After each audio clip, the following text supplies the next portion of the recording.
When we set sail for the open seas, one of the things that seems to weigh the heaviest on a cruiser's mind is the fact that we leave the security of a known for the insecurity of an unknown. Oh, you can put this into a lot of different contexts, but in the end, that is the one fear that has canceled more voyages than any other, the fear of the unknown. What about storms? What about pirates? What if my boat springs a leak? The fact that any of us ever go out there seems remarkable to a vast majority of people. They not only would never sail a boat across an ocean, but they think we're nuts sailing out of the sight of land. I recall being in a boatyard outside of La Cruz, Venezuela.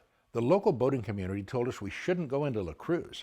About a month earlier, one of the boaters had been accosted, their purse and wallet stolen from them, and they were knocked to the pavement. Because of this, the 40 to 50 people who were living in the marina area had avoided going to town. They, of course, didn't want to get mugged. Who would, right? Well, after the good-intentioned contingent from this group of cruisers finished telling us it wasn't safe in town, Jody and I sat there and finished our beers, then walked out of the boatyard and started looking for a cab.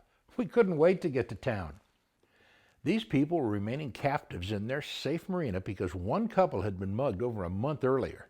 In the meantime, in Los Angeles, the previous evening, approximately 3 people had been murdered, at least a dozen shot, and there were so many robberies and muggings they wouldn't even appear in the newspapers. And I've lived there most of my life. The thought of a town where there had only been one tourist mugging in almost 2 months, and as it turns out in the previous 4 months, I felt like I could walk through that town with a couple of $100 bills hanging out of my pocket and be a heck of a lot safer than would ever be in a safe place like, say, New York, Detroit, Miami, or even Prescott, Arizona. In the U.S., we are protected beyond reason. If you don't wear your seatbelt, you get fined. Ride a motorcycle without a helmet? Go to jail. Toy guns can get you shot. Cigarettes must have warnings. Drive 55 and stay alive. Remember that one? Okay, got your PFD on? Got your tether hooked up?